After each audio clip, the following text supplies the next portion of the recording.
2.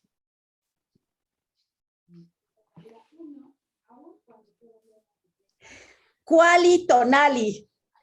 Eso es todo. Ya tenemos a alguien más que está hablando náhuatl. Muy bien. Buenos días. Entonces aquí tenemos a los alumnos de doctorado y hoy vamos a leer supervivencia, que no se dice sobrevida ni sobrevivencia, supervivencia. Y eso lo vamos a leer del libro del doctor Feinstein, que es una maravilla, que se llama Principles of Medical Statistics. ¡Ah, qué maravilla de libro! Maravilloso, te abre los ojos. Lástima que no lo tengo original, pero bueno, si lo tuviera original sería maravilloso. Hecho ni más ni menos que en 1991 salió la primera edición y qué cosa tan maravillosa. Bueno, pues entonces hoy tenemos al equipo C, pero ya saben que no significa que todos los demás no puedan participar ni que no les esté preguntando. Así es que, sin más por el momento, corre y se va corriendo. ¿Quién dice yo?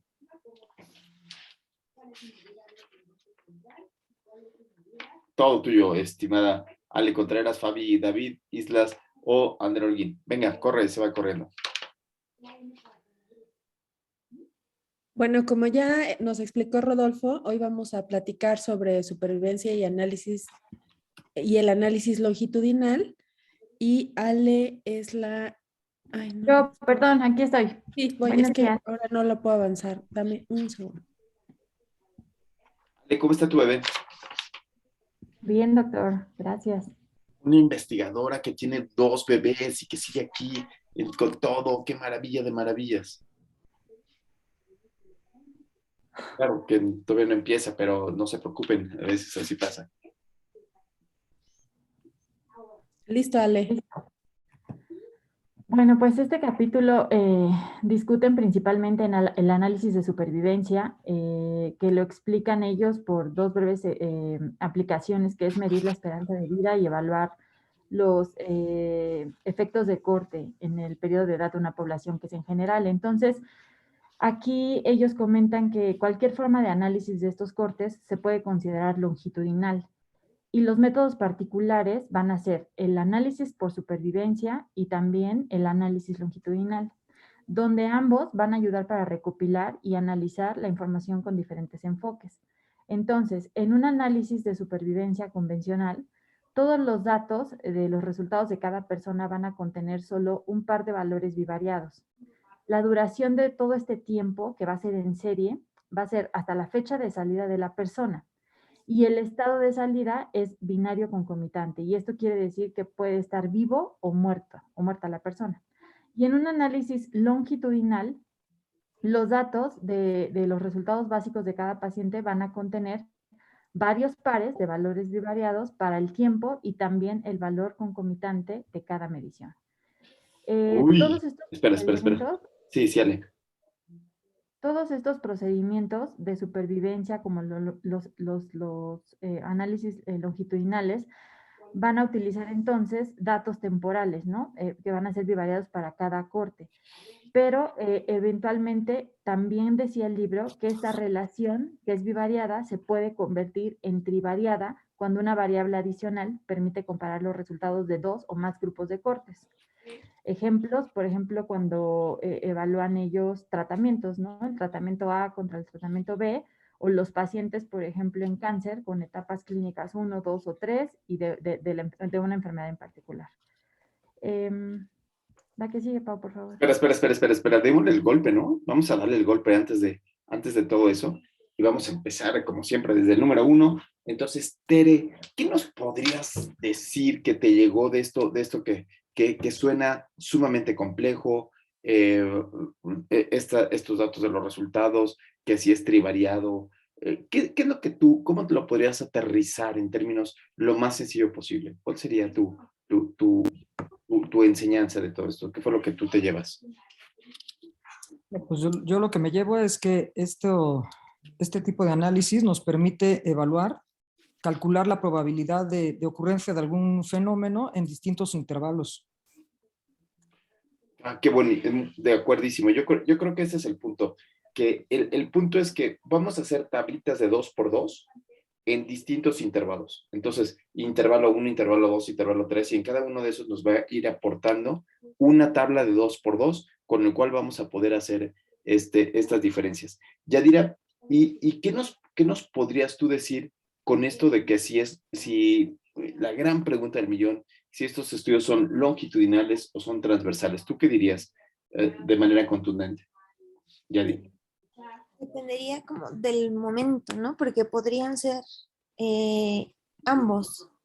Justo eso mencionaban en el libro, que dependía, por ejemplo, em, podían evaluar la supervivencia de los pacientes, pero en un determinado tiempo, y en otros hacían como esta diferenciación del tiempo T, ¿no? De que podrían como mover y hacer en diferentes, o sea, no todos los pacientes también que se metían en evaluación de supervivencia se evaluaban en todos los momentos, sino había unos que, por ejemplo, si era supervivencia de 5 años, tenían esa evaluación de los 5 años, otros si se metían pues unos meses antes de que terminara el estudio, tenían esta evaluación como más corta.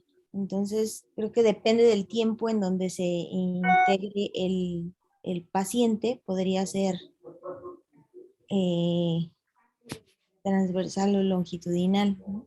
Qué maravilla, ¿no? Entonces, ¿se acuerdan que la vez pasada lo que hicimos fue, a partir de estas tablas de 2x2, lo que hicimos fue analizar cómo, a partir de la curva de supervivencia del artículo, lo que hicimos fue analizarlo con una tabla de 2x2, sacando riesgos relativos de la tabla de curvas de supervivencia? Es decir, nos puede dar los hazard ratios, nos puede dar los riesgos relativos, o podemos analizar esta tercera variable, justo como nos estaba diciendo, que tenía que ver con el tiempo, o sea, la evaluación de tiempo. Depende qué digamos. Es que este análisis nos puede dar las 3 posibilidades. 1, una tabla de 2x2, sacando un híbrido de riesgo. 2, el tiempo de supervivencia. Y 3, la comparación entre los grupos. Entonces, este es un análisis que por eso lo hace tan atractivo y por eso se ha hecho como tan popular en los últimos años, porque se pueden llegar a muchas conclusiones a partir de estos datos. Perfecto. Seguimos. Una más.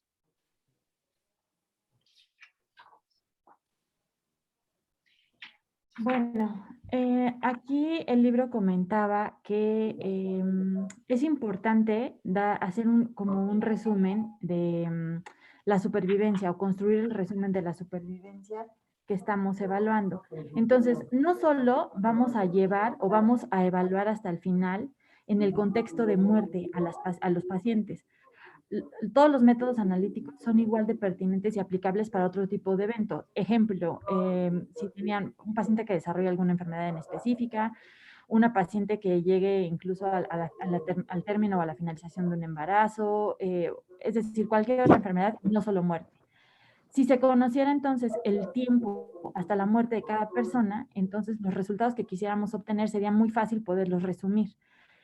Sin embargo, cuando analizamos otro tipo de desenlace de estudio, entonces ahí es importante porque realmente la duración podría ser desconocida, ¿no? De la supervivencia, y ahí el cálculo de una media precisa sería, a lo mejor se podría impedir en este tipo de estudio. Este problema, el libro comentaba que a menudo se puede evitar cuando se resumen los resultados con un tiempo de supervivencia promedio. Entonces, esto tiene la ventaja de que es mucho más fácil de determinar en la mayoría de los grupos, a pesar de que las duraciones sean desconocidas, como ya dijimos, en las personas que aún están vivas, pero también al mismo tiempo va a evitar que existan distorsiones de la media por algún miembro atípico con supervivencias particularmente que sean cortas o más largas. Bueno, también comentaba que la mediana del tiempo de supervivencia es probablemente el mejor índice descriptivo para los resultados. Bueno, entonces, qué buena aseveración. Y en el libro lo que nos decía es qué interesante es que se ponga que este análisis es un box plot de medianas de supervivencia. Entonces, lo que estamos buscando aquí es box plots, o sea, donde comparamos los dos grupos y cuánto queda la mediana de supervivencia. Esto es muy interesante porque de repente podemos utilizar un lenguaje distinto para poder decirle a nuestros pacientes ¿qué es esto de la mediana de supervivencia? La mediana de supervivencia nos queda muy claro, ¿no? O sea, la mediana entendida aritméticamente como tal, pero cuando intentamos hacer la traducción, estimado Mario García, cuando intentamos hacer la traducción de la mediana de supervivencia, no es tan sencillo. Entonces, ¿cómo lo traducirías tú, estimado Mario García, a un paciente la mediana de supervivencia?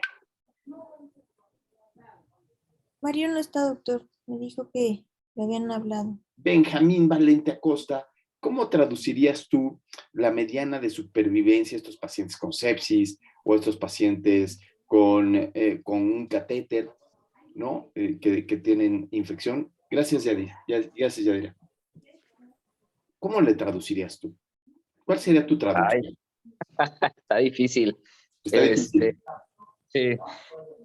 Creo que les diría que si seguimos a pacientes como ellos, la mediana es tantos años versus tantos años los que no les dan antibiótico. Bueno, días de supervivencia los que les dan antibiótico versus los que no les dan antibiótico.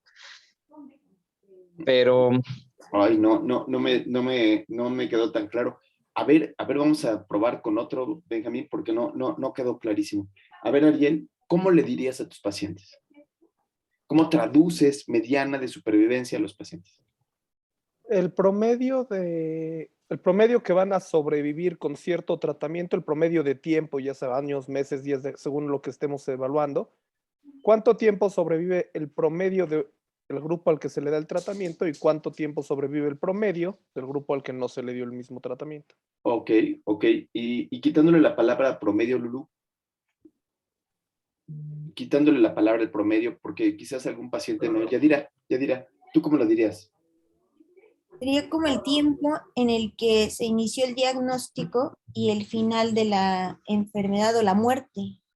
Ay, lo estás complicando un poco. Sí. Lulú. Que la mayoría de los pacientes les fue mejor con este tratamiento en determinado tiempo. Ok. Casi lo que se dice es que el 50% de los sujetos sobreviven tanto tiempo. 50% de los sujetos, el 50% de los sujetos tiene un catéter libre de infección por 3 días, por 5 días. Entonces, por eso hay que tener el catéter solamente 5 días. ¿No? Yadira.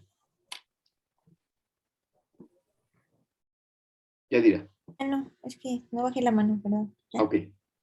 Sí, entonces, la mediana significaría el 50% de la población.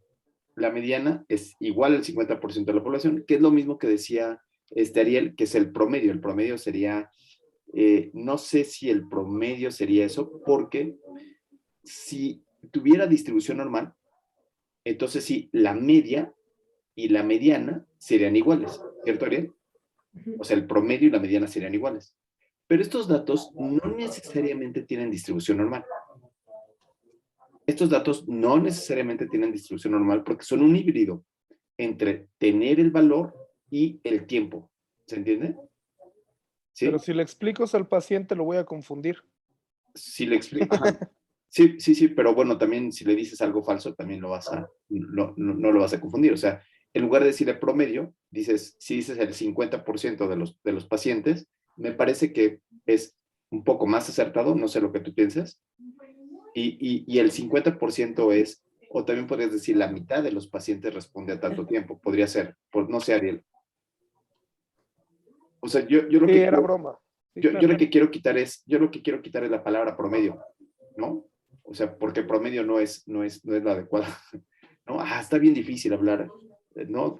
Traducirlo, no, yo creo que la traducción al paciente y la traducción a la nota médica es una de las cuestiones más difíciles que hay, ¿no? Pero bueno, entonces ya quedamos que tomamos en cuenta, lo mejor es que fueran las medianas, pero si no se pueden las medianas, ni modo, en este caso las medias son suficientes. Ok, la que sigue.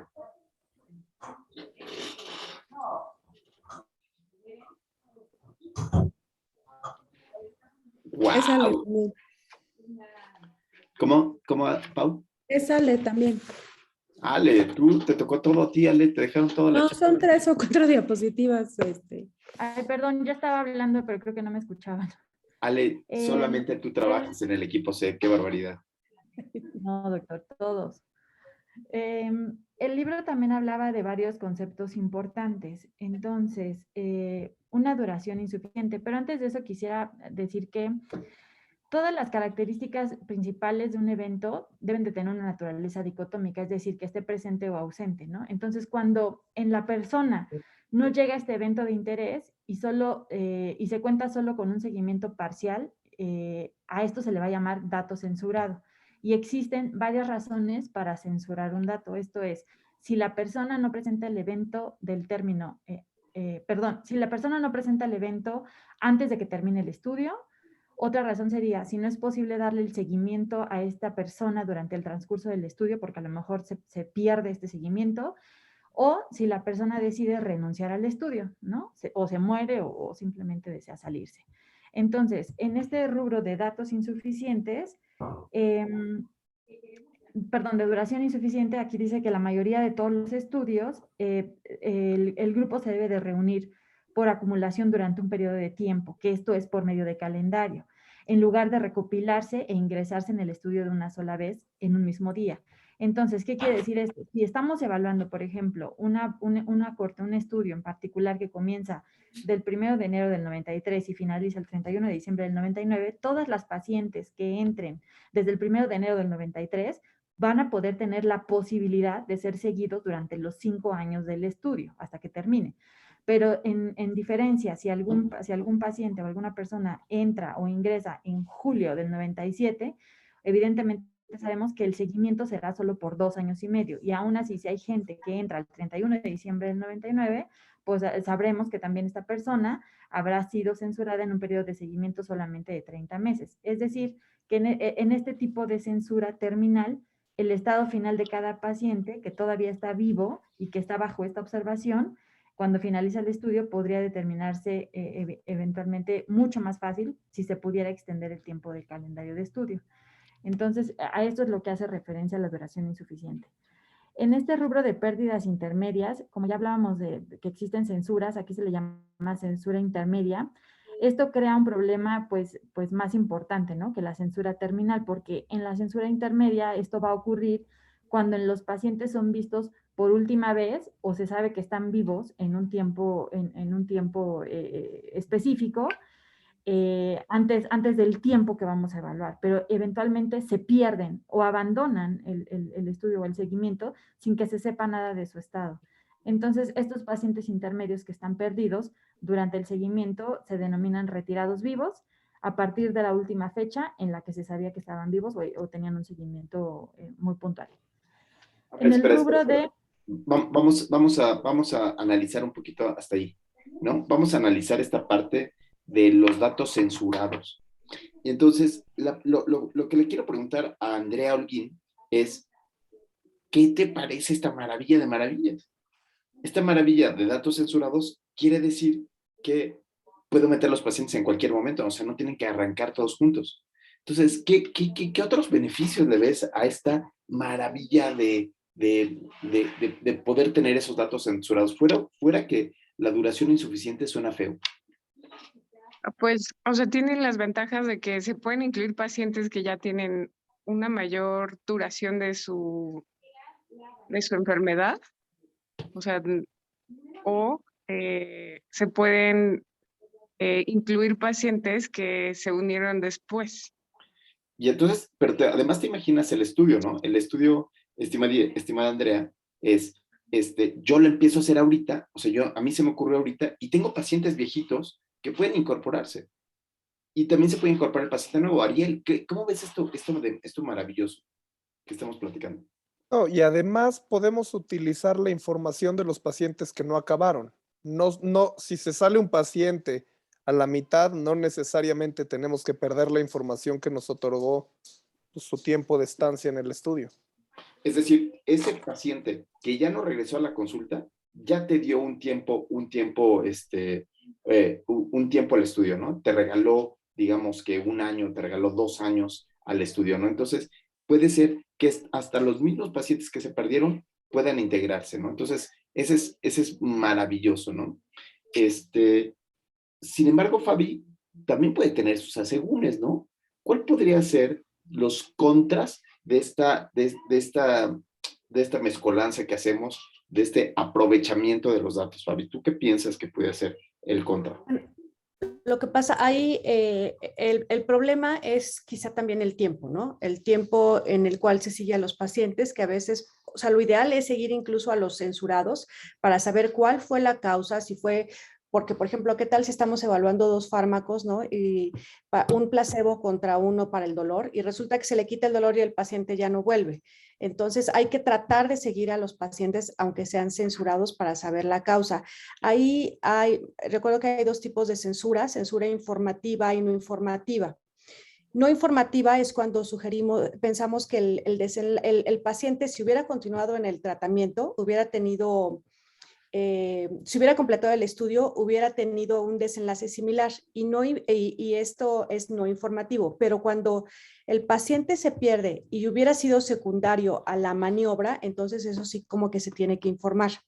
Entonces, esto resulta al final una desventaja en el estudio porque no necesariamente tenemos toda la información de los pacientes y no podemos seguirlos en el tiempo muchas veces, pero pues sí es un modelo muy bueno. Por ejemplo, esto que dice Fabi es totalmente cierto. O sea, entonces, lo que estamos haciendo estamos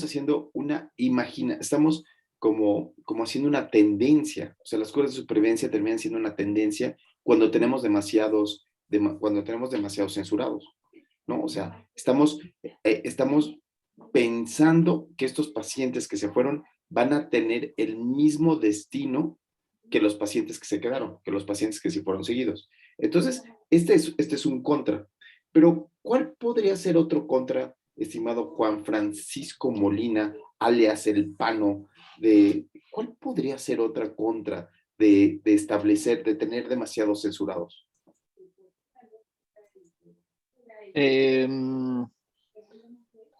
Puede ser que pues altere un poco la mediana de la sobrevida en los pacientes y entonces los cálculos ya no sean tan reales. ¿Cuánto esperarías tú que tuvieras, que fuera suficiente? ¿Qué tanto es tantito? Ángel Ruiz, si quieres. O sea, Pano dice, se corre el riesgo de pensar, de asumir demasiado, ¿no? Pero ¿cuánto esperaríamos tener de población? Así ya dijimos, censurados, son datos que ya no tenemos, pero tenemos datos que sí se llegan al diagnóstico final. ¿Cuántos esperaríamos? En el Feinstein dice que lo ideal sería no tener censurados. Pero que un porcentaje de perdidos o censurados que no sesga el análisis decía el 5% de la población, ¿no? Pero en algunos ensayos clínicos te dan chance que hasta el 20% depende del tiempo de seguimiento. Y en los estudios de supervivencia, César, en los estudios de supervivencia, ¿cuánto es lo menos? Bueno, ya sé que lo menos es cualquier cosa, o sea, se puede analizar hasta con una pérdida de un 80%. Pero ¿cuánto dirías tú que sería lo óptimo, César? Feinstein dice un 5% de pérdida de la muestra, 20% final, pero cuando estamos haciendo curvas de supervivencia, ¿cuánto se esperaría? ¿Cuánto se espera? Y regresamos a lo que planteábamos con Ariel al inicio. Bueno, ¿cuánto se espera? Pues se espera de que, pues... No, perdón, tienes razón, Ángel. Hice mal la pregunta. ¿Cuánto sería lo óptimo para que la curva de supervivencia me diera datos que fueran más atinados?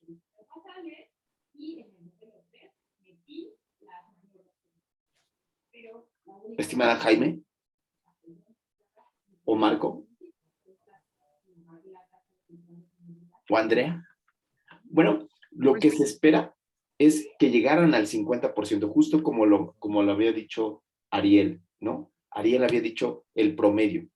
Entonces, esperaríamos tener estas rayitas hacia abajo que llegaran al 50% para poder decir que estos datos son suficientes. Feinstein dice, para los estudios en general, un 5%, se asumen un 20% de pérdidas en todos los estudios, pero aquí para este tipo de estudios que por lo menos llegaran al 50%, es decir, la mediana de supervivencia. Pero le seguimos, Ale. Entonces nos quedamos en pérdidas intermedias y ahora vamos a retirada por riesgo competitivo. Cuéntanos, Ale. Sí, entonces, en retirada por riesgo competitivo, aquí lo que comenta el libro es que si cualquier tipo de muerte va a ser el evento de falla, no sería necesario considerar el problema de una muerte, o sea, considerarla relevante, pero existen muchos estudios donde la muerte es debido a una enfermedad específica. Por ejemplo, cuando se les da seguimiento a pacientes tratados por cáncer de mama, las muertes relevantes que se analizan suelen ser atribuibles al cáncer de mama. Y si alguien muere, ejemplo, por un infarto de miocardio, aparentemente que no está relacionado con la enfermedad o el cáncer de mama, o de un accidente automovilístico, la muerte se considera parte del riesgo competitivo, así lo llaman, y esto es derivado de un evento incidental y no relevante. Entonces, todos estos pacientes van a ser censurados en la fecha de su muerte y también son considerados como retirados con vida.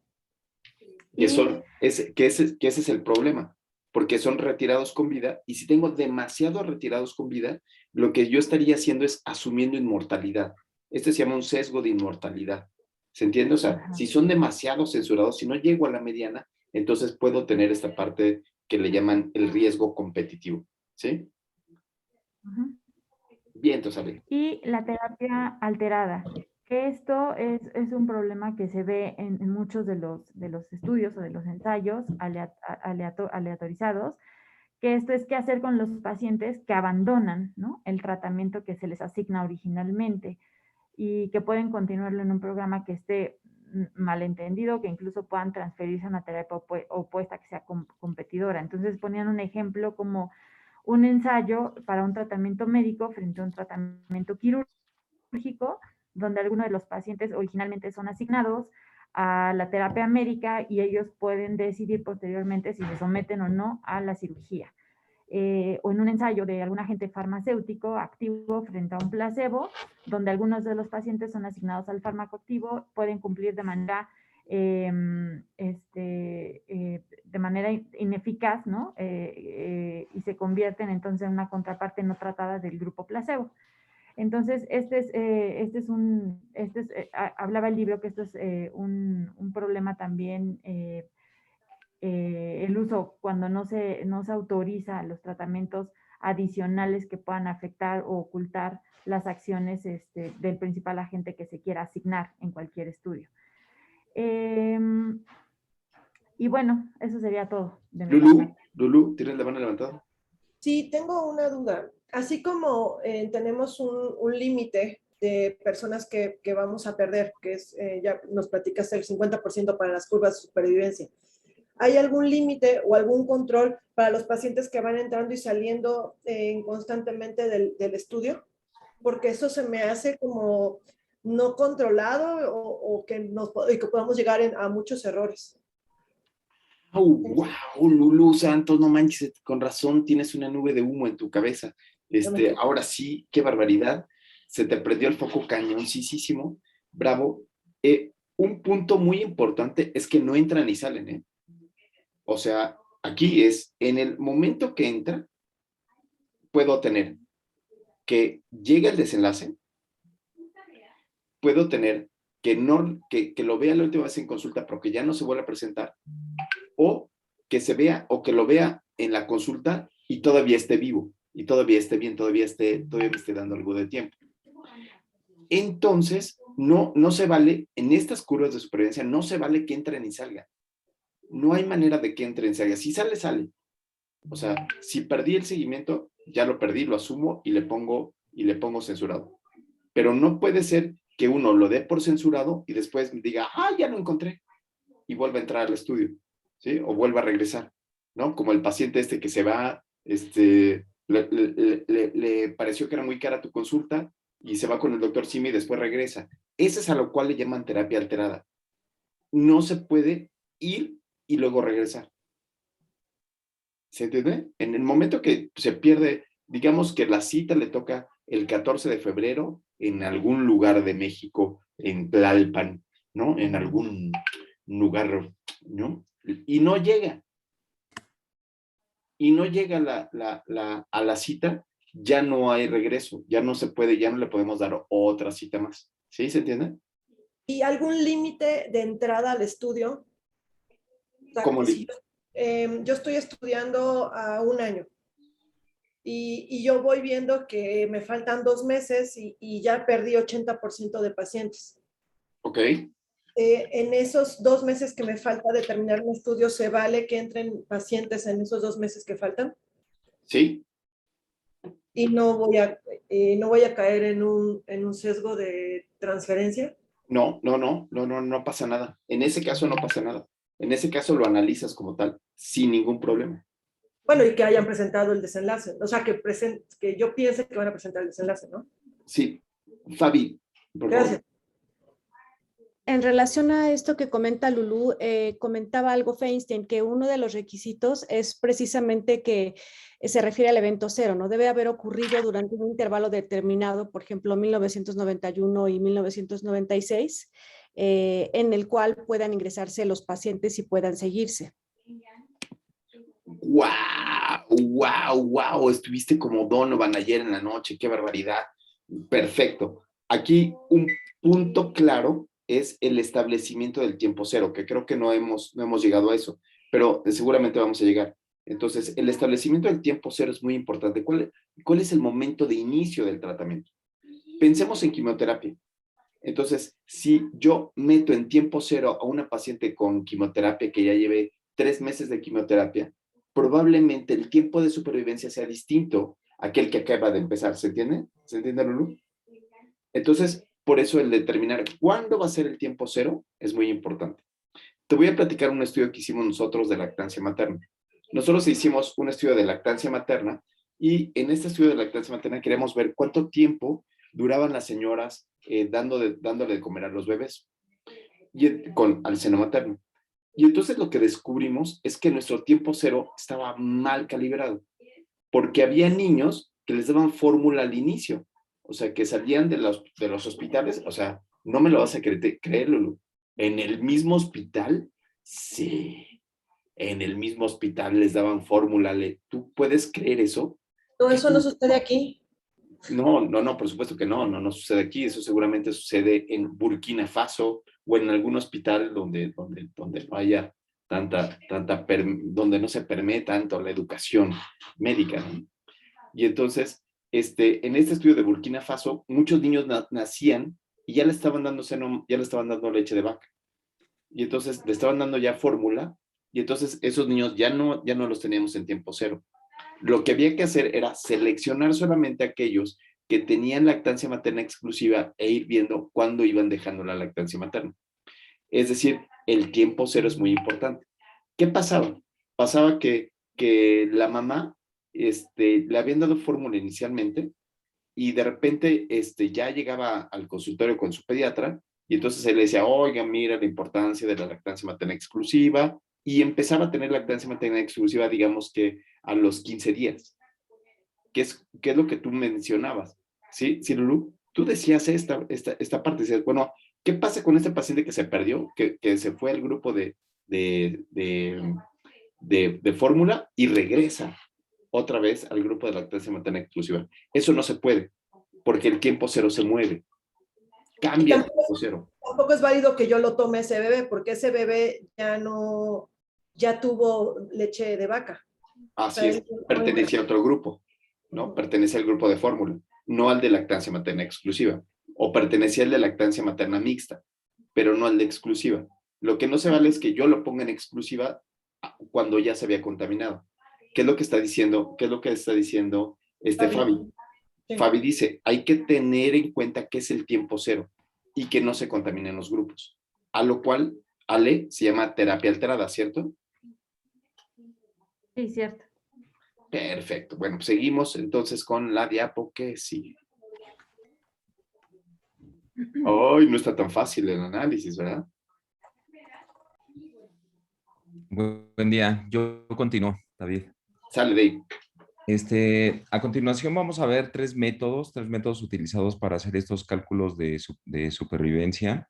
Uno es el método directo, el segundo que yo también comentaré es las funciones de riesgo y los métodos indirectos o los métodos que son utilizados por actuaría, se llama de intervalo fijo. Iniciemos por los métodos directo. Este es un método de ajuste donde el denominador debe de contener solo aquellas personas que podrían haber sido elegidas durante el periodo de tiempo.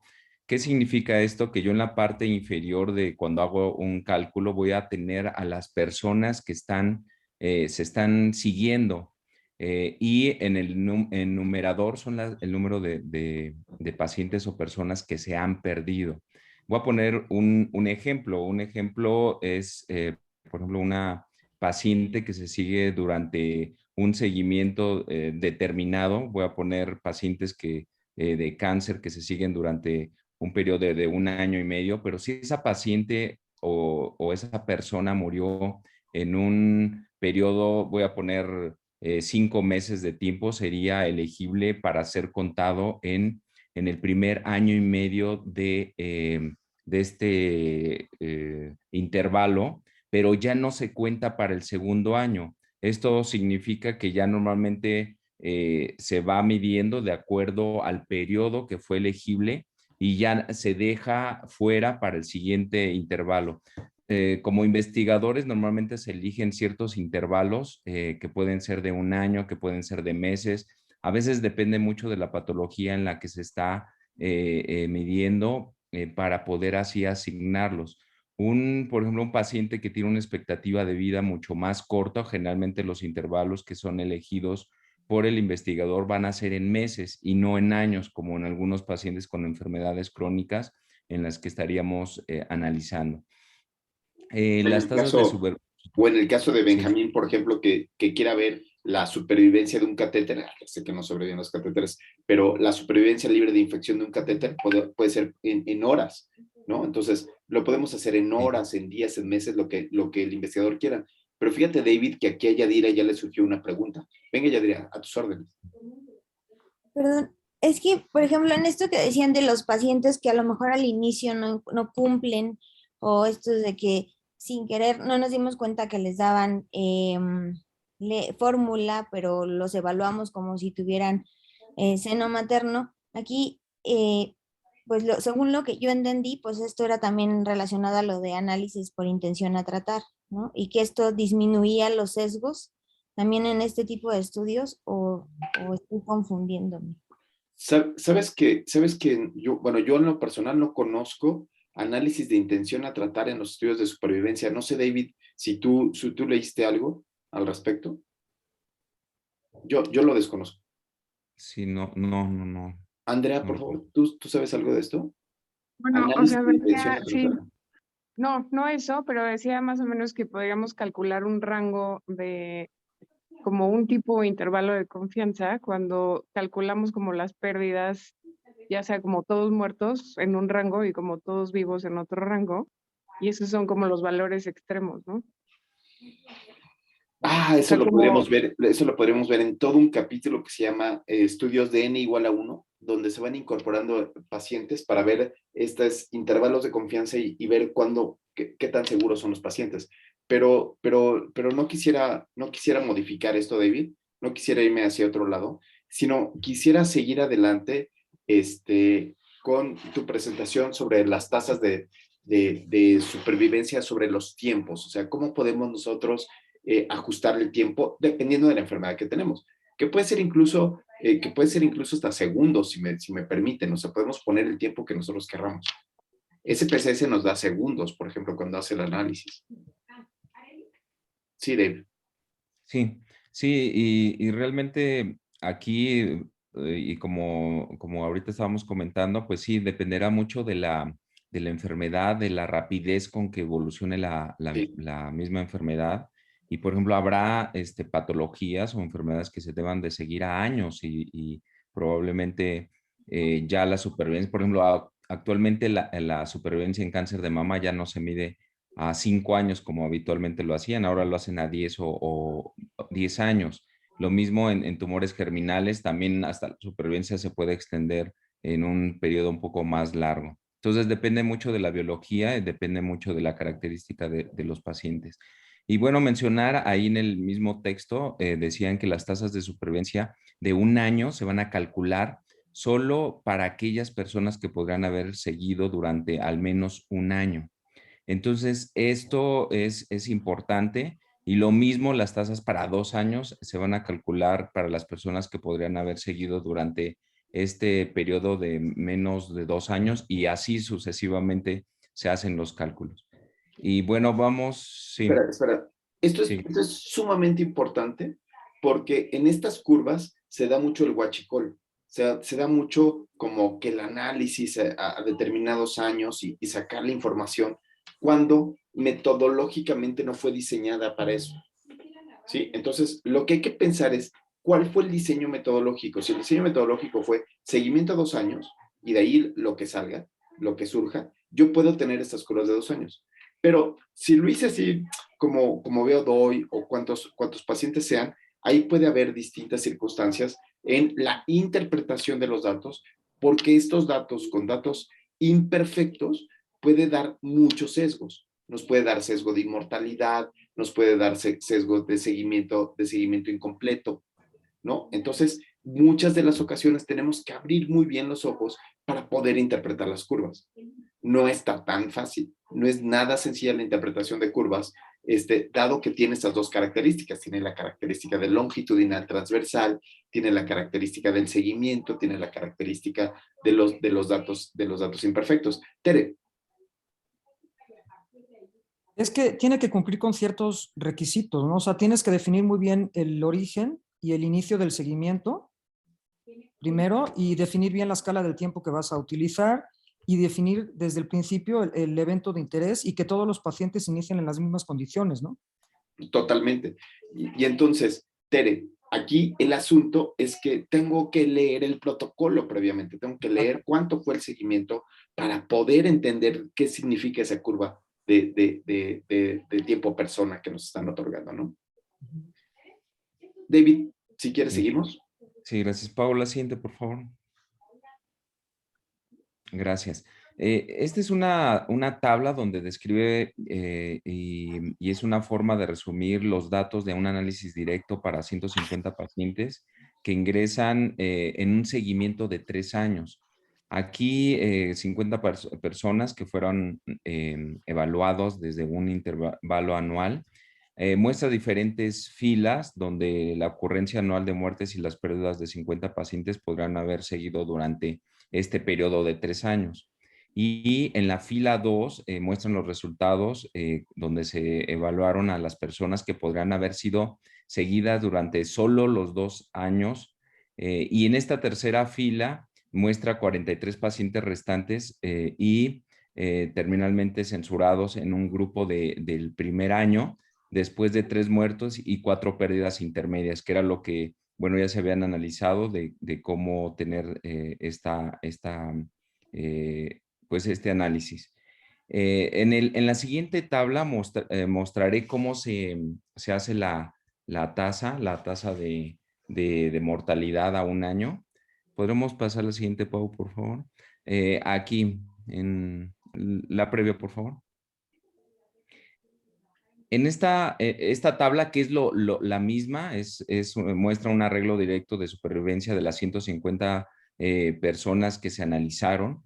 Esto de acuerdo a los cálculos que se van a hacer de supervivencia a un año, de 6 personas perdidas durante el seguimiento del primer año. Y era lo que comentaba inicialmente, la tasa de mortalidad. Esta se va a calcular con el denominador en la parte inferior, bueno, que es la parte inferior, que son los 144 pacientes que normalmente son seguidos, y en el numerador son los 9 pacientes. Estos son los que ya han dejado, bueno, han sido, bueno, que ya fallecieron, y esta es la tasa de mortalidad, que es de 0.065. Esto se calcula así, es el método directo para hacer los cálculos de acuerdo a esta forma de análisis. Entonces aquí hay que abrir muy bien los ojos en cómo las pérdidas que va uno teniendo, digamos que a los 2 años ya no son los 150 pacientes, y que ahí es donde tendría uno que ir teniendo los ajustes, porque no todos ya perdimos pacientes. Entonces, a los 2 años van variando estas observaciones que nosotros tenemos. Otra vez, hay que abrir muy bien los ojos para decir cuánto tiempo era lo que yo quería dar el seguimiento por estas pérdidas que se pueden dar con respecto al tiempo. Sí, seguimos de ahí. Sí, gracias. Y un punto importante de tener en cuenta es que si se utiliza el método directo, sin la debida atención al grupo de muertes elegibles, la tasa de mortalidad será excesivamente alta después del primer intervalo. Y esto pues es identificado de acuerdo al análisis que nosotros vayamos realizando, de acuerdo al intervalo que elijamos, o que bueno, ya lo tengamos obviamente visto. Y vemos la siguiente, por favor, Pau. El siguiente va a ser el método actuarial. Bueno, aquí el actuarial se refiere a que hay un intervalo fijo. De hecho, este se lleva a cabo mucho en resultados en cohortes clínicas que convirtieron a un desafío en la bioestadística, ya que los actuarios, por ejemplo, utilizan generalmente en compañías de seguros de vida que habían desarrollado este método llamado tablas de vida y la administración de análisis de supervivencia. Los actuarios querían saber especialmente sobre la esperanza de vida que los mismos pacientes pueden tener, que pudieran establecer primas, que eso normalmente lo establecen actualmente y sobre todo en los seguros para saber cuál es lo más rentable, apropiado para los costos de póliza que venden al público en forma general. Y aquí comentar sobre todo que este proceso es un periodo total de observación del grupo que divide una serie de intervalos de seguimiento que pueden ser de 0 a 1 año o de 1 a 2 años. O sea, son intervalos que también son fijos, de 2 a 3 años, y que al final de cada intervalo los números se catalogan de acuerdo a las personas que estaban en riesgo cuando comience este intervalo.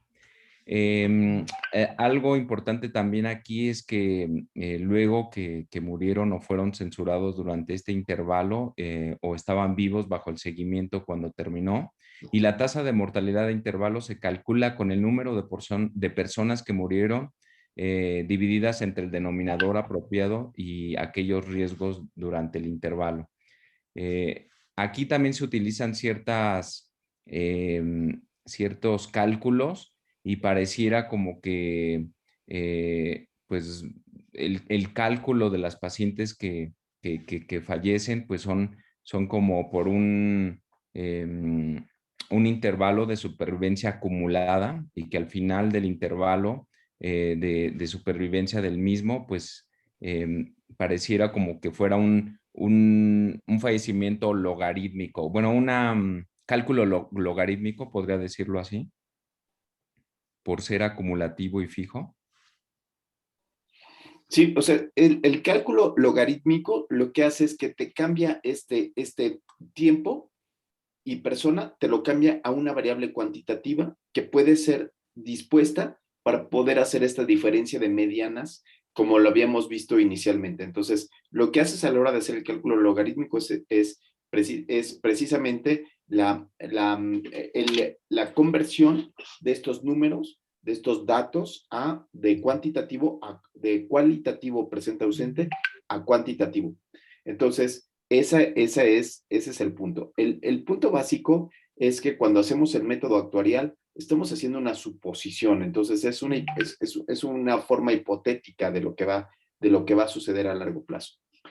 Pero, ¿qué creen? Que se nos está acabando el tiempo. No sé si tengamos más diapositivas o lo podemos hacer un poquito más rápido, porque está padrísimo, ya lo leímos todos. Solamente que quisiera que tenemos unos minutos más, tenemos 4 minutos más para acabar la presentación. Y entonces, Pau, no sé si pudiéramos sacar los hotspots, o sea, lo más importante de cada una de las diapos, para Rodolfo, poder... nos está avisando la doctora Edna que no hay clase hoy porque tocaba examen y lo envía a casa. Entonces creo que podemos, lo que decías que tenemos un poquito retrasado, digo, no sé mis compañeros cómo anden de tiempos, pero creo que podemos dar tiempo a ver muy bien esta clase porque hablamos de esta parte de logaritmos, hablamos digo, no hemos llegado a esa parte como tal de fórmulas que empezamos con David, pero creo que nos podemos dar unos minutos más para complementar la clase si están los demás de acuerdo. Yo estoy de acuerdo. Sí, yo también. Mejor seguimos. Por favor, sí. Sí, de una vez le seguimos. Entonces, ahora, vamos muy bien, solamente que me gustaría que lo fueran aterrizando. O sea, tenemos estos 3 bullets y que pongamos qué es lo más importante que vemos en esta diapositiva. Entonces, ¿En seguimos. cuál? ¿Qué es lo más importante para hacerlo más rápido por diapositiva? El método actuarial es este método de tiempo-persona, donde se va buscando, ya no es el método directo que debíamos iniciar, sino tiempo-persona. Seguimos, Dave. Sí, creo que ya pasamos a la siguiente, por favor, en funciones de riesgo, que son las funciones de hazard, que esto también normalmente los actuarios y demógrafos que se especializan en el análisis de fuerzas de mortalidad en una cohorte usan los términos de riesgo. Entonces aquí ya nada más mencionar que es obviamente una población particular y que normalmente la tasa de mortalidad anual puede ser y depende obviamente de la población de determinado lugar y en determinado momento. Creo que aquí podría tal vez dejarlo y dejar que continúen. Sí, David, sí, déjale anterior, porque aquí yo creo que esta parte de la función del hazard, o sea, del híbrido de riesgo, es sumamente importante. Aquí es donde empieza la importancia de todo esto, ¿no? Y entonces, pusiste aquí el ejemplo de la corte de las 100 personas, que siempre se sabe que el resultado será vivo o muerto, por más de 10 mueren, intervalo de 13. Ok, la función de hazard o de híbrido de riesgo empieza a ser tan difícil de decir en la práctica clínica. Esa es la parte dura, David, ¿no? O sea, es sumamente difícil de comunicar, pero vamos a ver cómo le comunica Marquito Montes de Oca, que es intensivista, cómo le comunica a sus pacientes este riesgo acumulado, porque en la terapia intensiva el tiempo es muy importante. O sea, el tiempo de estar en la terapia intensiva, cuánto tiempo va a estar, cuáles son los riesgos que va a tener el paciente por estar dentro de la terapia intensiva, es yo creo que una de las cosas más trascendentales y de lo que más preguntas te dan, ¿no, Marco? Marco Montes de Oca. Sí, sí, sí, aquí están. ¿Y cómo le dices, Marco? ¿Cómo interpretas estos híbridos de riesgo que se presentan en la terapia intensiva? En la terapia intensiva probablemente sea uno de los lugares donde los hazard radios o los híbridos de riesgo son más importantes. ¿Por qué? Porque los tomo desde que ingresan hasta que, o sea, puedo tener para mortalidad 2 momentos. O sea, de que ingresan a la terapia intensiva, se van a su cama de hospital y después mueren, ¿no? O sea, puede haber unas análisis muy interesantes. Pero tú, ¿cómo le dices a los familiares? ¿Cómo das tus informes a los familiares utilizando el híbrido de riesgo que acabamos de entender? O si no lo ocupas, ¿cómo lo harías? Pues lo haría mostrando un porcentaje de mortalidad, aunque aquí hablan de la tasa, ¿no? De mortalidad. Por ejemplo, un paciente en choque séptico, les diría, bueno, el porcentaje de mortalidad de este paciente por su edad y de acuerdo a tal escala, es de un 60 o 80%. Y de sobrevida, pues lo resto, 20%. Y así decirles la gravedad, ¿no? Con base a estos parámetros. Ale Contreras, ¿qué piensas tú? ¿Marquito está hablando de supervivencia o está hablando de riesgos relativos? Él está hablando de una reducción de riesgo relativo del 60% o está hablando de este híbrido de riesgo que nos estaban presentando el buen David, el amor de tu vida, Ale. Está hablando de reducción de riesgo. De reducción de riesgo relativo, porque en ningún momento toma en cuenta el tiempo, ¿cierto? En ningún momento toma en cuenta el tiempo, entonces eso no sería. Y entonces, Yadira, ¿tú qué opinas? ¿Cómo le dirías? ¿Cómo harías cómo le darías los informes? Estamos aquí delante del paciente, ¿cómo darías este informe? Podríamos decir que se ha observado que la mortalidad en las primeras 24 horas en un paciente que ingresa a terapia intensiva es, no sé, del 80% con diagnóstico de sepsis. Sigue diciendo las primeras 24 horas, sigue siendo un punto. No tome en cuenta estos modelos de tiempo persona. ¿no? Entonces, Mario no está, ¿verdad? Sigue sin estar. Tere, ¿tú cómo lo dirías? ¿Cómo dirías, perdón, Lulu Santos? ¿Cómo Lo lo dirías diría, para que tuvieras perdón, tiempo personas? que si ingresa a la terapia intensiva durante los próximos 5 días, tiene un porcentaje de mortalidad del 50% o del 70%. Ya entró el tiempo persona, David. ¿Tú qué opinas? ¿Ya está bien así o le deberíamos de agregar otra cosa? Sí, normalmente se utiliza una constante y depende del tipo que vayamos a utilizar. Puede ser, por ejemplo, el fijo, el directo, pero en el Hazard, función Hazard, utiliza una constante.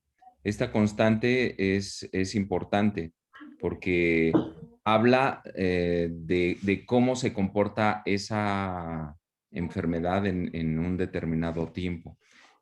Y pondré un ejemplo.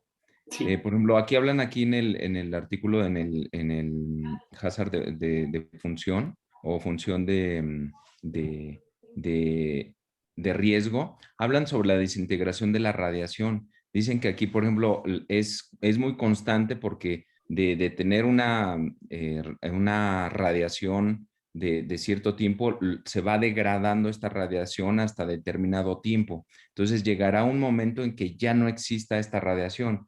Y esto no ocurre en la medicina. En la medicina generalmente no, esas curvas de desintegración que ocurren en la radiación no es válido, no es tan perfecta. O sea, es una constante logarítmica que normalmente llega a ser perfecta, pero no sucede la desintegración de la radiación lo mismo que en la mortalidad en pacientes. Aquí generalmente se toma el intervalo de tiempo, la población, que también es importante, y lo segundo, la patología en la que se estuviera hablando.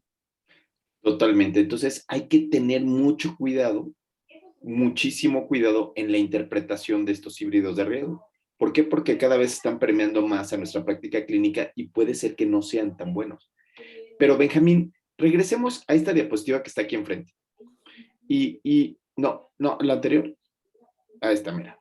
Y entonces aquí dice, Benjamín, a ver si me sigues. Primero tenemos el intervalo de 0 a 1 año. Pensemos que pudiera ser la supervivencia en pacientes que tienen, ¿qué te parece que tienen HIV, Benjamín? ¿Te parece bien? Ok. Ok. Si nosotros decimos que tenemos todos estos datos, supervivencia acumulada, supervivencia de intervalo, mortalidad de intervalo, denominador ajustado, ¿cuál de estos ocuparías tú para darle los informes a tu paciente y para poner tu nota cuando pongas el pronóstico del paciente? ¿Cuál ocuparías y por qué? ¿Y cómo lo trasladarías? O sea, ¿cuál de los 3 que están al último? ¿Las 3 últimas columnas? Si quieres las 3, las 4, las que tú quieras. La que tú quieras. O sea, ¿cuál usarías? Lo que yo creo es, o sea, el tiempo de seguimiento, ¿no? Tuviste 150 pacientes como tú, ¿no? Y ahí dice que 9 murieron en ese intervalo de 0 a 1 año. Sí. Sí, ¿qué pondrías? ¿Cuál pondrías tú en tu nota y qué le dirías al paciente, al familiar? Pues que la mortalidad a 1 año de un paciente como él es del 6%. Bravo, muy bien. Y si fuera la mortalidad, eso está catastrófico, ¿no? Ariel, y si quisiéramos no ser tan catastróficos, la mortalidad es del 6%, porque eso luego asusta a los familiares. Ariel. De la sobrevida, les hablaría de la sobrevida, que la sobrevida al año es del casi 94%.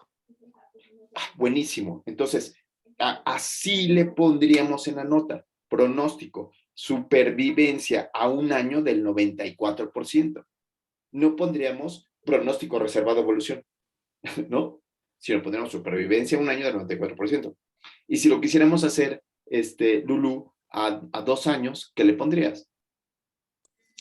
Le diría que tiene una supervivencia del 70%. 70, no. No, del 97, 93%. 93.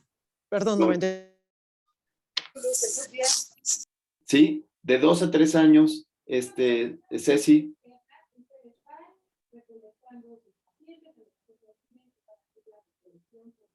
Fabi. Sí, perdón, no escuché cómo. Sí, la supervivencia 3 años. Juan Francisco, espérate, ya te ganó, Pano te ganó. Ok.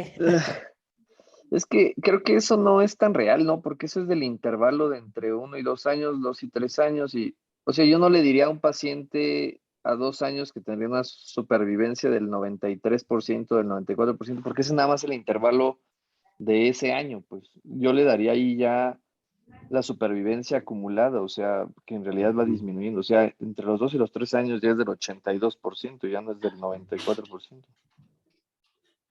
No, te ganaste hoy el aplauso del investigante, bravo. Bravísimo. Otra vez, ¿podrías volver a decirnos esto que dijimos? Porque yo cometí un error.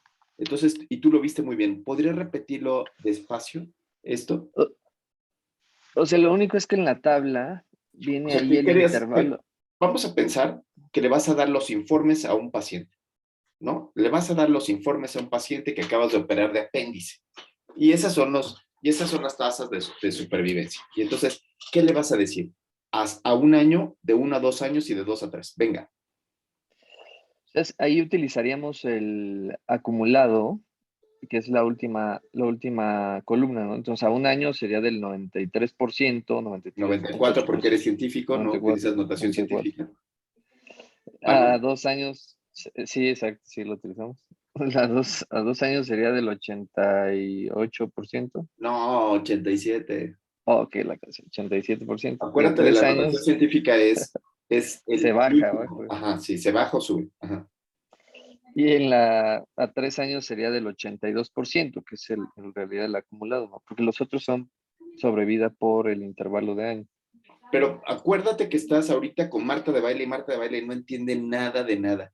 Entonces tú le tienes que decir, hola, soy Pano y yo le voy a dar estas tasas. Necesito que seas muy específico porque le diste el clavo en los intervalos de tiempo. Entonces quisiera que regresaras a eso que fuiste muy específico. Finalmente la tasa de supervivencia de un paciente por apendicitis aguda a un año va cerca del 94%, a 2 años del 87% y a 3 años del 82%. Bueno, está bien. Está bien. Okay. El sex appeal de un elefante, pero bueno, está bien. Ariel. Y esto sería también, depende de cuándo esté viendo al paciente. Sí. Si lo estoy viendo al principio, su chance, para no decir ni probabilidad ni tal, su chance de supervivencia a los 3 años es del 82%. Sin embargo, si lo veo al segundo año, si ya tiene 2 años que sobrevivió, su porcentaje de que ese año no se muere es del 94%. Porque ya está en el grupo de 2 a 3 años. Lo que tienes, si empiezo de 0 a 3 años es 82%, pero si ya estoy a los 2 años, la mayoría de los pacientes, el 94% de los pacientes van a estar vivos al final de ese año. Lo siento, Pano, pero lo siento muchísimo, Pano, pero te voy a quitar el aplauso del investigante y se lo paso a Ariel, porque efectivamente, o sea, fíjate cómo, o sea, si tú lo dices, como tú lo dijiste, que va a ser 93 o 94, 87 y 82, lo que termina siendo es igual que el presidente, ¿no? Terminas por estas palabras del presidente, ¿no? Bueno, pues todos nos vamos a morir y pues no, pues todos siempre hay un riesgo y entonces como que sí, como que puede ser que no, pero yo lo más bien creo que no sé. Pero aquí le dices el primer año, yo lo voy a ver el primer año. Nos vamos a ver aquí, cita para el primer año, y en ese primer año su riesgo de muerte o su riesgo de sobrevivir, no riesgo, sino su tiempo de supervivencia es del 93%. Después, cuando lo vuelves a citar al año, vuelves a hacerlo de nuevo. Lulu. Pero también lo comentamos con las diapositivas que puso David.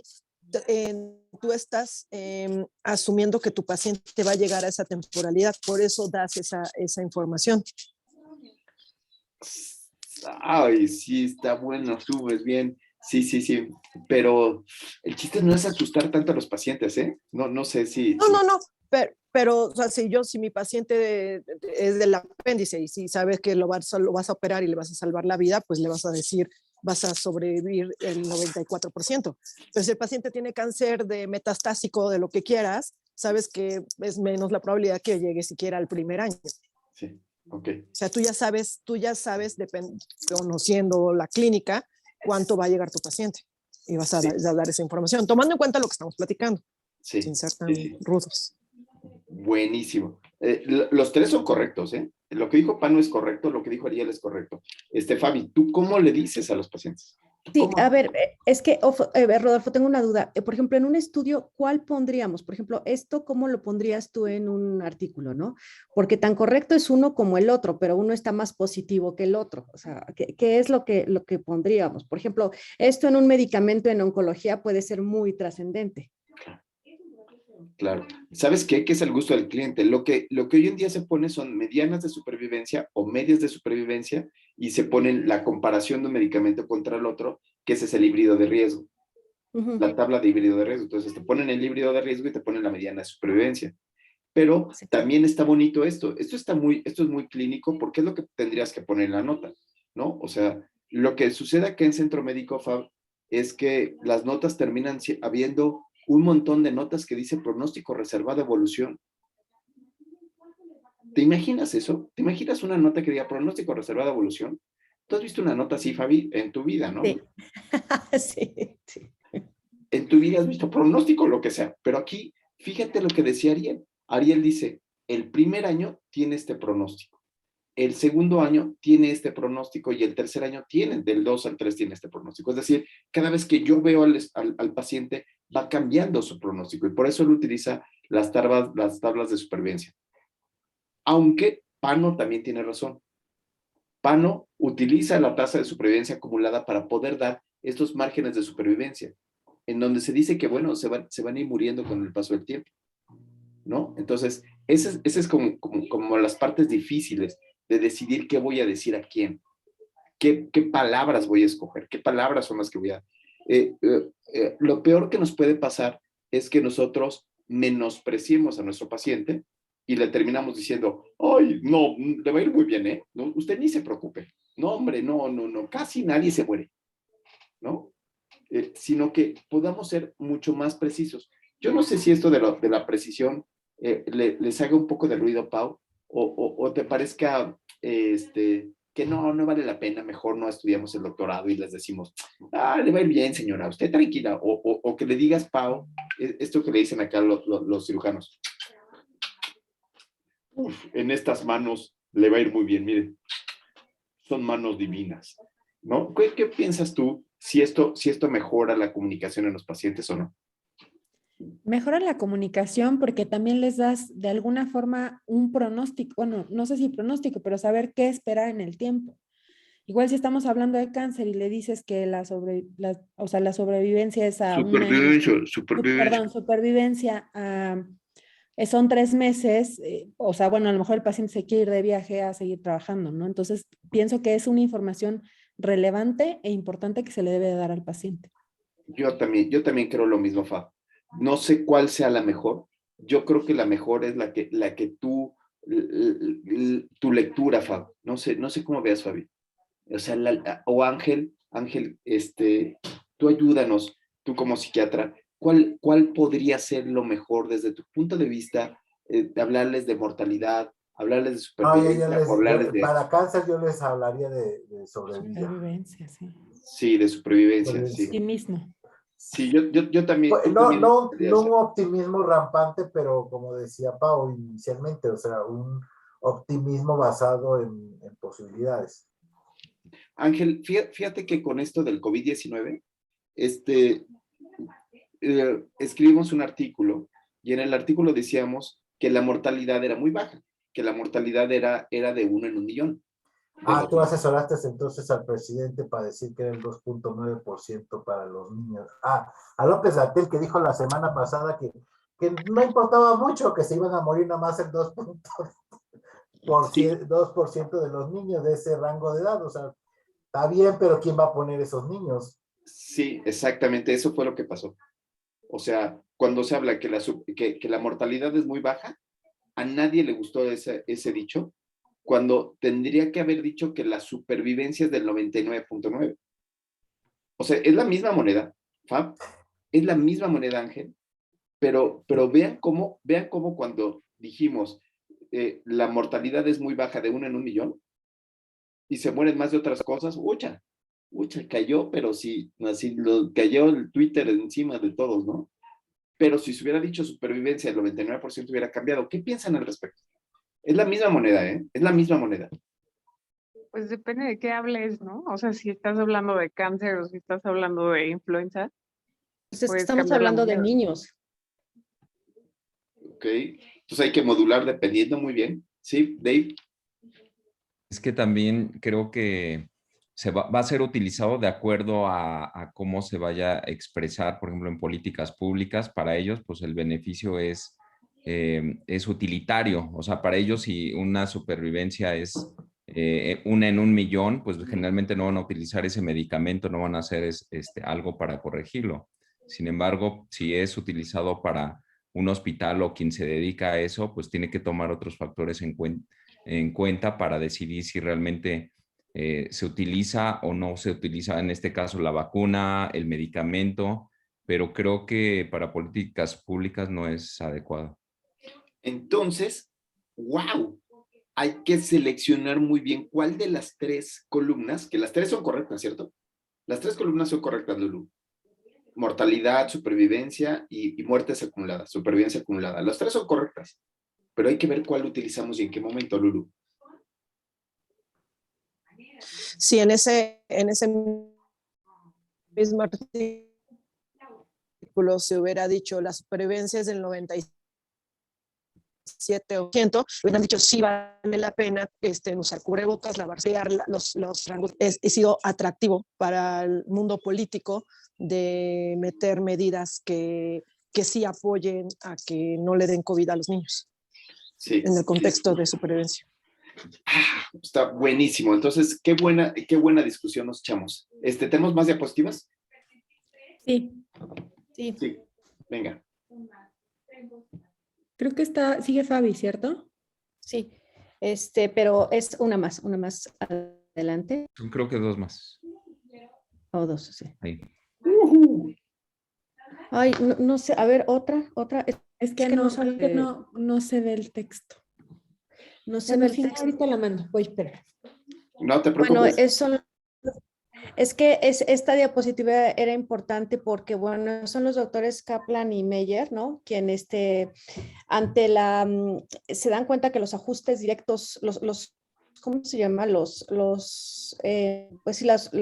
planes directos no daban respuesta a todas las interrogantes, sobre todo cuando en tiempos de seguimientos largos los llaman y ellos proponen un método variable. Perdón, voy a abrir mi presentación porque ahí decía explicado. Perdón. Te la pongo aquí, Fabi. ¿Sí? Dame un segundito, ya la tengo. Ay. Se me hace que están haciendo sus clases como de secundaria. Ay, a ti te toca de la 1 a la 3 y a mí de la 5 a la 7. Ay, sí, órale, sí. No. No. Se tienen que juntar en casa de alguien y la mamá de la persona les tiene que dar de comer a todos. ¿Y el COVID? Entonces, ellos proponen el método de intervalo variable, en donde lo que proponen es definir los intervalos por los acontecimientos observados y se delimitará un nuevo intervalo cada vez que alguien muera. Y cualquiera que fuera censurado durante uno de los intervalos definidos por la muerte sería eliminado del denominador de ese intervalo. Entonces, la siguiente diapositiva es prácticamente el ejercicio. No sé si la podemos ver. Traté de que la tabla no fuera tan pesada, ¿no? Pero por ejemplo, es la misma tabla que nos había comentado David. Son 150 pacientes evaluados a lo largo de 15 meses. Y entonces podemos ver cómo en el primer intervalo con una tasa de supervivencia de 1, ¿no? Así empezamos. La primera muerte ocurre a los 0.2 de año. Entonces, con eso reduce la tasa de supervivencia de 149 sobre 150, el denominador todavía no se modifica, y nos queda una tasa de supervivencia de 0.993. En el segundo intervalo, en donde hay una... tasa de supervivencia de 1, debido a que hay una muerte a los 0.3 años, se acumulan y entonces ya lo disminuimos en el denominador y la tasa de supervivencia nos queda de 0.993 y así nos vamos por cada intervalo, restando cada una de las muertes. Cuando son casos censurados, se van a restar del intervalo siguiente, no por ejemplo, cuando en un mismo intervalo hay una muerte y un censurado, se van a restar la muerte en ese intervalo y el censurado en el siguiente intervalo. En el intervalo 15 podemos ver que la tasa de supervivencia acumulada fue de 0.8257 y hubieron 33 personas en riesgo, pero no hay más muertes, por lo cual pues la tabla se dice que termina aquí. Buenísimo. Y entonces vean cómo se hace este ajuste con el método Kaplan-Meier y se va ajustando. Pero otra vez tenemos de chile de mole y manteca, tenemos la curva de muertes acumuladas, los intervalos de supervivencia y los casos censurados. Entonces, tenemos muchos datos que se pueden comunicar y muchos datos que pueden representar cosas distintas y muchos datos en donde la comunicación pudiese ser distinta, ¿sí? Entonces, es muy importante que sepamos todos estos datos porque a veces en las noticias o en los artículos solamente da uno. O como a nosotros nos pasó, que podemos pecar de insensibles cuando se habla de solamente dar un dato, ¿no? O sea, la tasa de muerte acumulada, por ejemplo, podría ser, ¿no? Entonces, aquí está muy bonito poder entender esas tres cosas. Seguimos adelante. Sí, bueno, sin embargo, hay que tener mucho cuidado y lo ideal sería tener todos los datos de las tablas, ya que, por ejemplo, un lector puede observar que una tasa de supervivencia a 5 años es del 30% y que se refiere a los 219 miembros de algún estudio, cuando en realidad solo 10 personas llegaron al momento final del estudio, ¿no? Entonces, para poder elegir los métodos, el método que se recomienda o que recomienda Feinstein es el método directo porque muestra los componentes exactos de cada tasa de supervivencia en lugar de un producto multiplicativo en donde no se muestran los componentes. ¿Qué alternativa tenemos cuando no tenemos todos estos componentes? Podemos calcular el intervalo el error estandarizado y el intervalo de confianza para cada tasa acumulada. Una desventaja de Kaplan y Meier es que en intervalos muy, muy largos, que no tienen muertes, por ejemplo, enfermedades crónicas, podemos llegar a tener muchas censuras y entonces tener resultados muy contradictorios. La siguiente, Pau, porfa. Los principales problemas que mencionan que presentan estos ajustes es, ya se ha hablado un poco a lo largo de la clase, es la censura informativa, ¿no? Cuando podemos creer que por ejemplo, que el paciente se fue del estudio por una complicación o padecimiento no asociado al tratamiento que estamos administrando, cuando en realidad sí pudo haberse debido a un efecto secundario, o al revés, el paciente mejoró con el tratamiento y decidió que estaba curado y ya no vuelve. Entonces hay que tener mucho cuidado con esto. También hablamos de riesgos y resultados en competencia. Por ejemplo, en un estudio de cáncer en donde podemos pensar que un paciente se suicidó y no tiene nada que ver con el tratamiento y no lo tomamos como censurado en lugar de muerte, cuando en realidad ¿cómo se llama? Se suicidó secundario a depresión por el diagnóstico, ¿no? Entonces a esto puede ser un resultado en competencia con nuestro desenlace.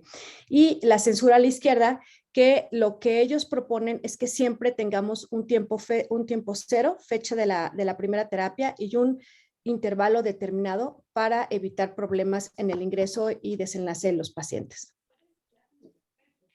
La siguiente. Ahí tengo una duda, perdón, es que no, como estoy proyectando no puedo levantar la mano. Esto que comenta Fabi de la depresión, o sea, ¿cómo se toma en cuenta? Porque en realidad si se está estudiando un medicamento para cáncer, pues la depresión a lo mejor no tiene nada que ver con un efecto secundario del medicamento. Digo, no sé, es porque además es una cosa más subjetiva. ¿Cómo se yo ahí tomaría ese protesto, dato yo ahí censurado? protesto. ¿Como que depende de la enfermedad o de lo que se está analizando o es como si te atropelló un camión? O sea, ¿ahí cómo funciona?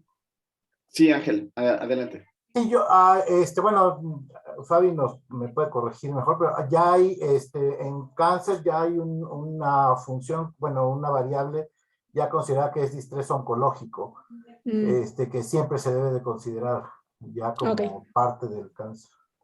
gracias. Sí, pero más allá de lo que pudiera ser, de lo que ya tenemos en cáncer, que tenemos, si se atribuye y tenemos el Common Toxicity Criteria, en donde se ponen los criterios de cuándo es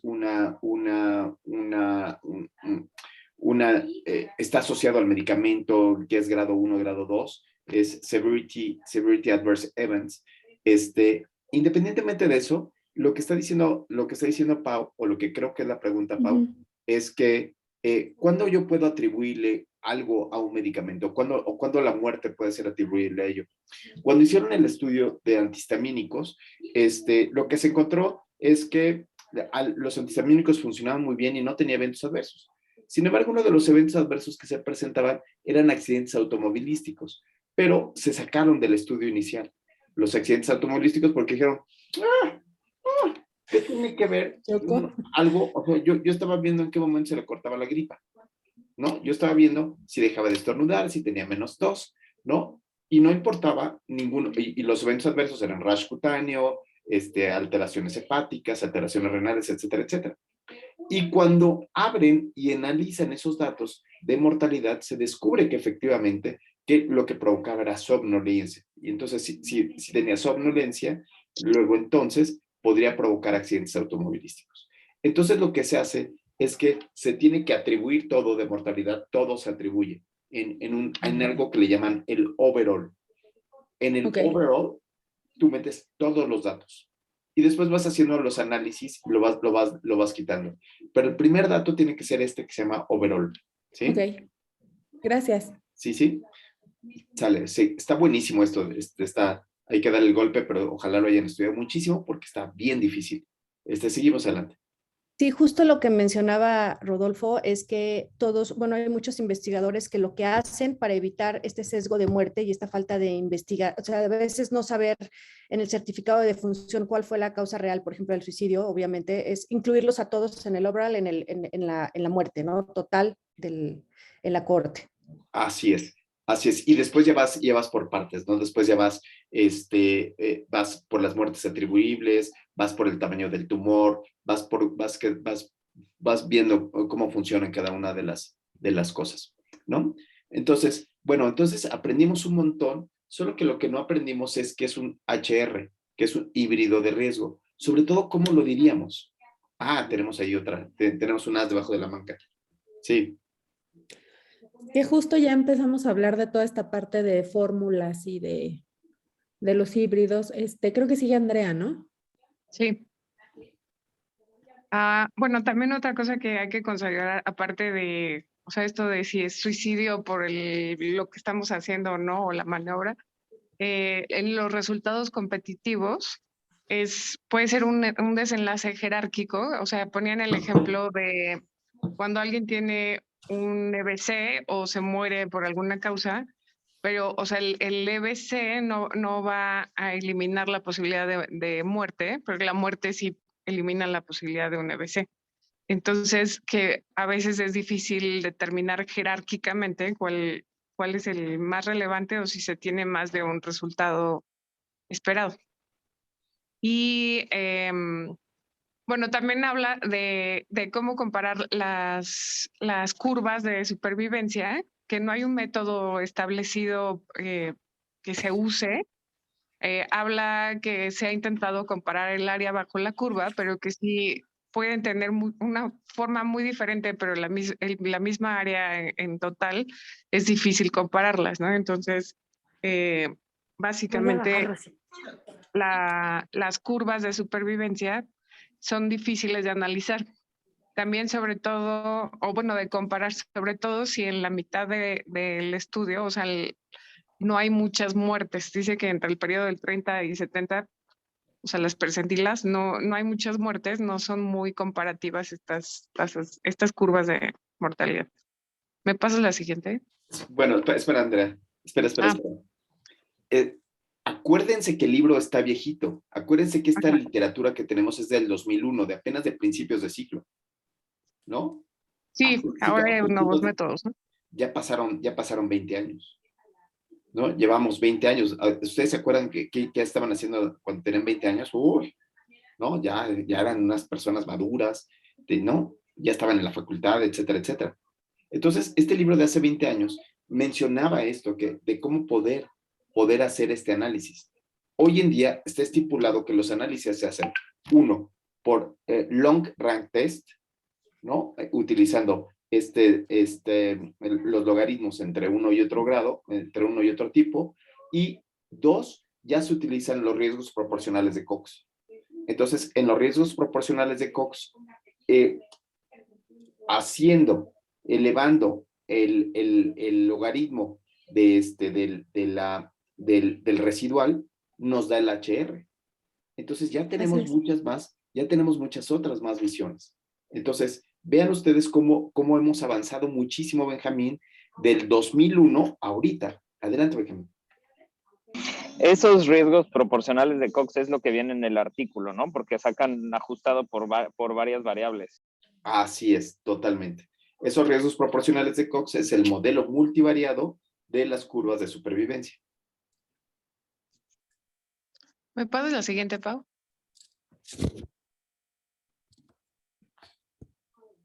Y luego el análisis de sensibilidad de las personas censuradas contra las pérdidas era, o sea, que como rango de saber o sea, si calculáramos si se murieran todas o si sobrevivieran todas las que no sabemos qué les pasó por la censura, que ese es como un tipo de intervalo de confianza para calcular cuál es como el mejor resultado o el peor resultado en ese grupo. Y también habla de que la mejor forma de corregir eso es no tener censuras, ¿no? O sea, que en esta época no debería haber censuras. Y las tasas relativas de supervivencia, que cualquier tipo de muerte puede ser calculado como un evento de falla, ya sea porque te atropelló el camión, porque te suicidaste o porque te dormiste manejando, debería ser como una falla. Y las descripciones cuantitativas, bueno, ahí no sé, no había índices para comparar igual las áreas, es lo mismo esto del rank log test y que no había en ese momento del libro una forma de compararlo, pero el tiempo medio de supervivencia, que era lo que hablábamos hace rato, sí se puede utilizar para comparar dos curvas. Entonces, en el ejemplo que les puse ahí, básicamente son dos tratamientos, unos de quimioterapia y otros el de control, y entonces se compara la supervivencia media, o sea, cuando el 0.5 de la tasa de supervivencia en que cada tratamiento en uno es casi 8 meses y otro casi 12 meses. Y entonces la tasa media de supervivencia se puede utilizar para comparar dos curvas de un tratamiento. Buenísimo. Pero oigan, pues, Pau, ¿podrías hacer esta curva de supervivencia grandota para poder ver cómo podríamos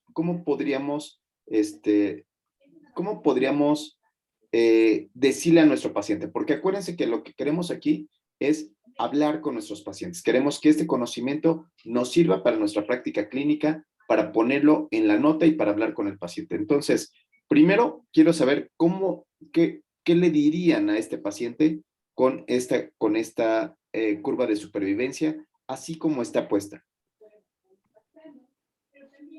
¿Qué le dirían?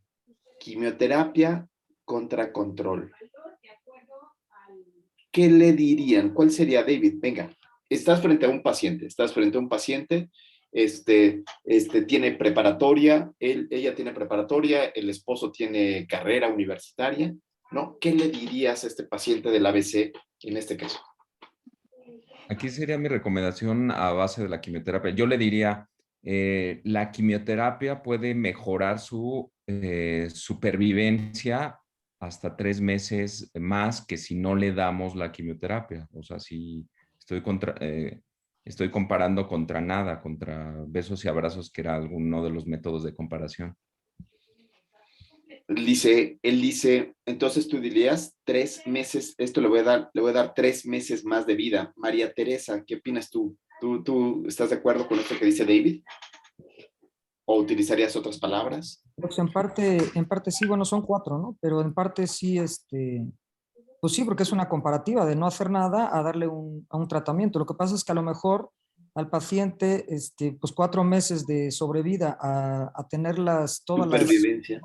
de supervivencia, a tener todos los efectos adversos que tiene una quimio, pues a lo mejor pues se lo piensa, ¿no? ¿Podrías hacer la oración completa que le dirías al paciente en este caso? Fíjate que David nada más dijo 4 meses más. Sí. 4 meses más y le doy quimioterapia. ¿Tú qué le dirías? Que con el tratamiento de quimioterapia tendría 1 año de supervivencia. ¿1 año? 12 meses. ¿1 año? 12 meses, ¿no? Son. No. Andreita. La mitad se mueren a los 12 meses. La mitad se mueran a los 12 meses. ¿Qué le dirías, Fabi? ¿Cómo le das los informes a estos familiares? Bueno, le diría que el 50% de los pacientes que utilizan quimioterapia tendrán una supervivencia de 1 año en comparación de los pacientes que no reciben la quimioterapia. Muy bien. Entonces, aquí faltó estas palabras, David, que fue el 50% de los pacientes viven 4 meses más si le doy quimioterapia. Yo no sé cuánto sea 4 meses más.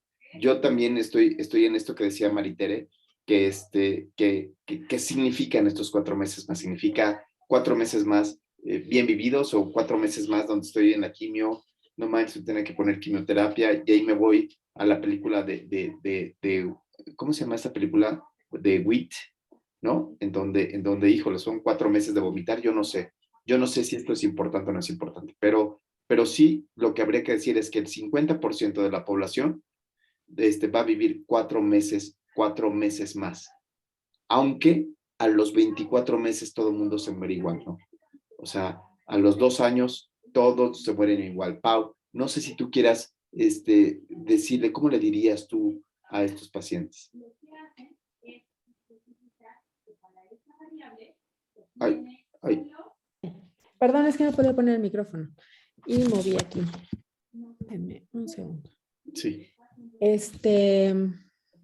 Bueno, se ha observado que en el 50% de los pacientes que reciben quimioterapia tienen una supervivencia de 4 meses más, pero que probablemente esos 4 meses más será estar en el hospital. Ay, doctora, ¿y usted qué me recomienda, doctora? Ay, yo le diría que se fuera de viaje. A disfrutar la vida, porque a 2 años prácticamente no hay diferencia. Ok. Ok. Ahora, ¿cómo lo ponemos en la nota médica? Eso le diríamos al familiar. En el tete-a-tete, eso yo se lo diría al familiar. Pero ahora, ¿cómo lo pongo en la nota? Benja, ¿qué le pongo en la nota médica? O sea, le estoy poniendo, ¿qué le voy a poner en la nota? Benja, ya se fue. Ariel. Siendo honestos, pues, o sea, que el tratamiento o sea, al final va a vivir lo mismo, ¿no? Que no se lo daría. Sí, ok, esa es una decisión. La decisión paternalista sería, yo no se lo doy porque es bien poquito tiempo, pero la decisión tendría que ser justo con lo que el paciente quiera, ¿no? O sea, tú le dices, con tratamiento, sin tratamiento, ¿usted qué escoge? Y ellos tendrían que escoger. Pensemos que el paciente escoge quimioterapia. ¿Qué le pondrías en la nota médica? Pues el paciente decide recibir quimioterapia, ¿no? Y se explican riesgos y beneficios de su decisión. Y en el apartado que dice pronóstico, ¿qué le pondrías? Pues pronóstico a 24 meses, igual la mortalidad igual sin quimioterapia, ¿no? Así le pondrías la mortalidad igual a quimioterapia. Ok. Ariel, ¿tú qué le pondrías en pronóstico? A 24 meses pronóstico igual a quimioterapia. ¿Tú qué le pondrías? En pronóstico, el pronóstico, pronóstico de supervivencia a 12 meses del 50% y a 24 meses con una mortalidad arriba del 80%. No me gustó. Lulu. Perdona que insista con lo mismo, pero tiene que ver qué tipo de cáncer tiene. Primero tomo en cuenta el cáncer, o nada más con esta tabla. Sale, Con esta tabla. Pon tu cáncer de mama, ya está, listo. Ok, entonces con esta tabla pongo que el pronóstico a un año es de supervivencia al 50% con la quimioterapia. Y a 2 años, quimioterapia tratamiento sin tratamiento, es el pronóstico de la población del 50%. Ay, güey, perdón. Sí, se te fue ahí. Se me fue ahí. Se me fue ahí porque acuérdate que aquí, cuando yo le estoy dando los informes al paciente, le estoy dando la combinación de uno con otro. Ya le dije el control con quimioterapia para que el paciente escoja qué tratamiento va a tener. ¿A qué tratamiento lo vas a meter? Pero ya que le diste quimioterapia, ahora en la nota le tienes que poner cuál es el pronóstico. Y no le puedes poner pronóstico reservado porque cada vez que ponen pronóstico reservado, a mí me aparece una lesión desmelinizante periventricular. Entonces, no puedes poner eso. No Pausa, Mora. Es que creo que aquí lo que nos falta, por ejemplo, solo con esta curva no tengo como tal los híbridos de riesgo. El híbrido de riesgo me puede ayudar a hablar, como a dar una descripción más completa de una forma médica.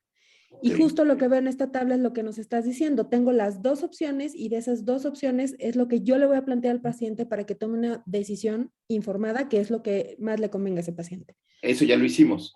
Pero ahora ya el paciente decidió quimioterapia. ¿Qué le pongo en la nota? Yadira Melchor. Esa es la parte importante. ¿Qué voy a escribir en la nota? Ya estoy haciendo el doctorado y yo quiero saber qué le voy a poner en la nota. Ni modo que le ponga pronóstico reservado.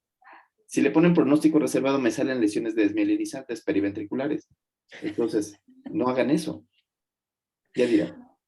Es que, podríamos poner que la probabilidad o la supervivencia a 12 meses usando quimioterapia es de un 20% más que del grupo control. No, porque aquí no estás comparando. Cuando tú ya iniciaste quimioterapia, ya no estás teniendo 2 tratamientos, ya estás teniendo solo uno. Ale. De aquellos pacientes que no reciben quimioterapia. Sí, no, ya nomás le pones de uno. Mi paciente que está recibiendo quimioterapia, la supervivencia es de... Ale. Yo pondría que los pacientes la paciente que va a ser sometida al tratamiento de quimioterapia tiene una supervivencia del 50% el primer año. Buenísimo. Supervivencia del 50% a un año. Punto. Pano. Sí, yo un poco similar. O sea, lo que haría para poderlo poner en la nota es sacar las supervivencias de cada uno de los grupos y ponerlas a 1 año y a 2 años, si quieres, ¿no? O sea, igual con quimioterapia, supervivencia a 1 año del 50% y del control del 35%. Sí, insisto que el control, ya una vez que iniciaste tratamiento, ya no puedes tomar el control. No digo, pero bueno, en ese momento, si estamos tratando de que vayan por un lado o por el otro, o ya el paciente ya está en quimioterapia. Sí, no. Primero, el primer ejercicio que hicimos fue ¿qué le digo al paciente? Ese fue el primer ejercicio que hicimos, ¿no? Y entonces, hubo quien dijo, bueno, pues hay una diferencia de 4 meses a 1 año, pero a 2 años es igual si le doy o no le doy quimioterapia. Después, Pau nos facilitó y dijo, váyase de viaje, ¿no? Váyase de viaje, mejor ya no gaste, ¿no? Sea feliz. Pero ahorita ya estamos en la nota. Andrea Holguín. Le podría decir que la supervivencia A 1 año es del 50% y a 2 años del 20% con quimioterapia. Sí, sí, para la nota. Muy bien. David. Bueno, yo iniciaría por la parte final. Un paciente a 2 años con determinado cáncer tiene una supervivencia menor al 20%, sin una diferencia significativa entre quimioterapia y placebo. Y al año es del 50% con quimioterapia, con una ganancia adicional de 4 meses en comparación con placebo. Eso está bien bonito para cuando lo digas en el Congreso. Lo hiciste muy bien cuando estás en el Congreso. Cuando estás en el Congreso, esa forma de presentarlo es muy adecuada. Muy bien, seguimos adelante. Bueno, y otra forma de presentar la información es con los box plots, gráficas de cajas comparativas.